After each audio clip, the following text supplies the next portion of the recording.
You've probably seen this painting before. It's rather famous. Its influence can be seen in art, movies, and even video games, making even an appearance in Minecraft.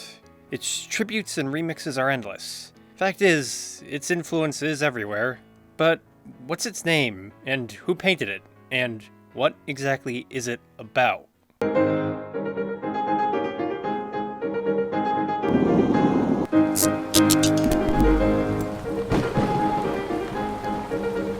If you recall its name, and props to you if you do, you probably remember something along the lines of Wanderer Above the Fog.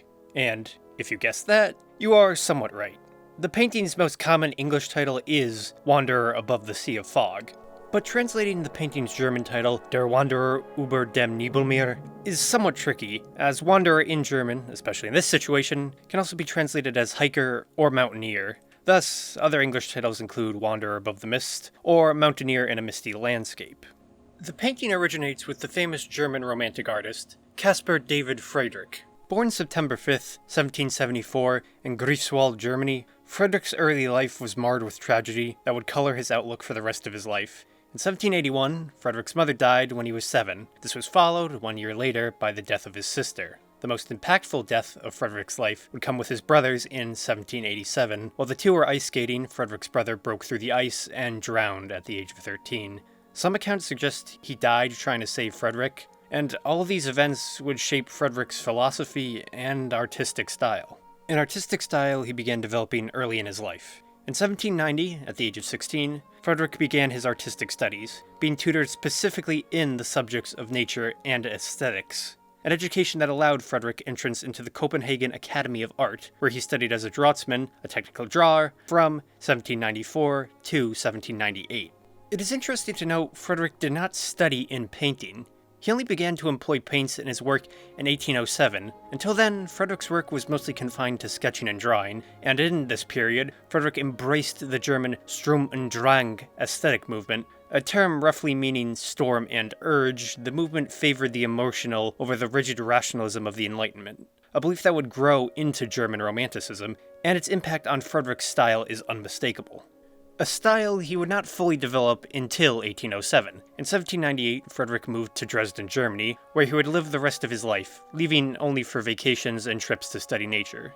Here, Friedrich developed a circle of friends and artists that would be the biggest supporters of his work.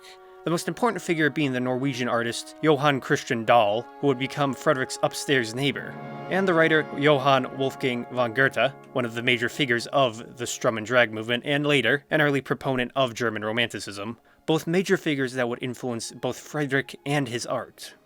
An effort that would come to fruition in 1807. After displaying his work in exhibitions, a sketch caught the eye of Theresia Anna Maria Grafin von Brühl, who suggested Friedrich should paint this sketch and she would purchase it. The altarpiece, Cross in the Mountains, was purchased on Christmas for $200, and it would bring Friedrich his first boom of fame. A fame that would continue to rise, as in 1815, Friedrich exhibited his work at the Patriot Exhibition in Dresden. Friedrich's paintings were hailed for their emotional nature and appeals to German nationalism, the first time the political and spiritual nature of Friedrich's work would be widely recognized, a trend that continued even into 1818, where, after his marriage, Friedrich's work became lighter and began featuring human figures, the same year as The Wanderer's creation, showcasing Friedrich's much lighter and mystical spirituality of nature. Though this popularity would be short-lived, Friedrich's pro-German views conflicted with the pro-French sentiment of the period. His refusal to play to the tastes of the public also lost him his audience, as Friedrich's style and Romanticism soon fell out of demand. While still highly regarded among his peers, Friedrich's solitary nature would strain even that, leaving his finances often desperate. This culminated with Friedrich's falling out with Goethe. Having diverged from his earlier beliefs, Goethe's scientific outlook came into conflict with Friedrich's. Earlier criticizing Friedrich for ignoring light in his paintings, innocuously Goethe asked Friedrich to paint categories of clouds. The simple request greatly offended Friedrich, who believed that nature could not be categorized. Friedrich was so offended, he completely ended any association with Goethe. Friedrich's refusal to compromise his beliefs would be his undoing.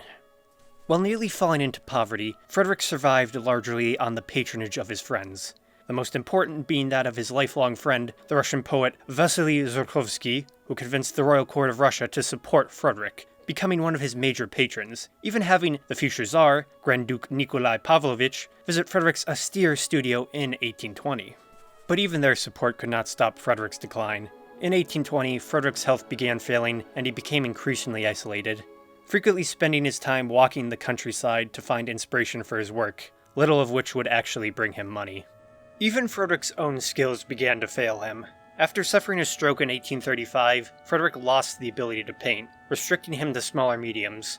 With no money, Frédéric began giving paintings away in lieu of payment, the most famous being a copy of Men Contemplating the Moon, which he gave to Dr. Otto Friedrich Rosenberg instead of money, and the painting would remain within Rosenberg's family for nearly 200 years. But with little money to improve his condition, Frédéric quickly declined. He passed away on May 7, 1840, at the age of 66, in poverty. While his work survived him, Frédéric's legacy fell into obscurity, his impact remembered only by his family, friends, and those he influenced. Outside of Germany, his name was largely unknown, being so unknown that a catalogue of the Russian court's art referred to his paintings as those of an unknown artist. His catalogue of 500 works circulated about Germany with little recognition. That was until the 1970s and 80s. Frédéric's work began to be exhibited outside of Germany. While many works were lost, with many still being lost, the pieces shown were hailed. It seemed modern audiences received Frédéric's work better than the public of his own time, bringing an artist, disregarded in his own life, into prominence, his work influencing a generation 100 years remote from him. But what about Wanderer Above the Sea of Fog appeals so much to people? The piece is perhaps the most famous example of German romantic art, if not romantic art in general. The work was painted during Frédéric's brighter years, showing his shift to brighter colors and human figures, being one of Frédéric's earlier works to prominently feature a human figure. It is perhaps the figure's use as a Ruckenfigur. While not its creator, Frédéric was one of the idea's biggest proponents, a figure without a pronounced identity that the viewer can identify with. While the figure surveys the landscape, so too can the viewer see the landscape through the Ruckenfigur. Frédéric believed it was impossible to grasp or illustrate the absolute of anything. Nothing can be fully depicted. So, the Ruckenfigur was an answer to this, showing only a piece of the greater whole. The figure's identity is one of the painting's biggest questions, as Frédéric, in line with the ideal of the Ruckenfigur, rarely showed the identity of his subjects. Even the figure's purpose is in question. The term Wanderer, in German, can be translated either as traveler, hiker, or mountaineer, leaving only the understanding the individual is surveying the landscape. Many point to the figure's outfit as a clue. Like many of Frédéric's paintings, pro-German sentiment is present. The outfit was that worn by Prussian volunteers in the Napoleonic Wars, with Colonel Friedrich Gotthard von Bricken of Saxony being a likely candidate for the figure's identity. Others consider the figure to be Frédéric himself, as he based his paintings off his own experiences. The uniform would align with that of the pro-German liberals who Frédéric sympathized with, and, as such clothes were outlawed by the later German governments, it would act as a political statement. It is likely the figure is a gestalt without a definite identity, instead being a chimera of people to showcase Frédéric's politics, having both the uniform of the political radical and Frédéric's features.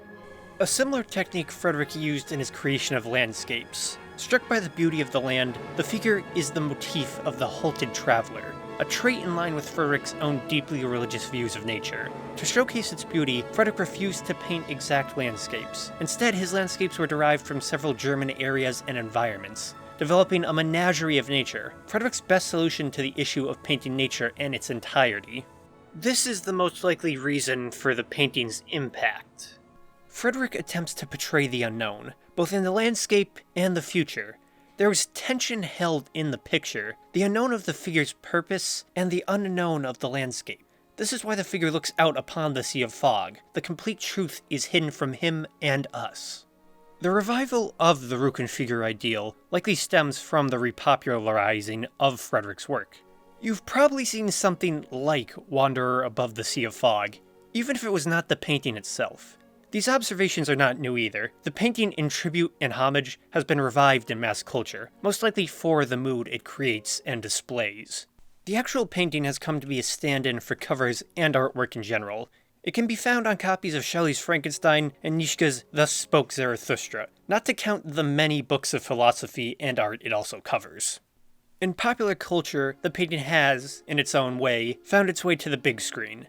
The emotion created by the Ruckenfigur facing the unknown has been too easy to pass on. Movie posters invoking the Wanderer are very common. Christopher Nolan's Batman, Watchmen, Star Trek, Inception, and even Tom Cruise have gotten in on the action, with Mark Hamill striking his best impersonation of the Wanderer in Star Wars A New Hope, along with many others obviously alluding to the famous pose.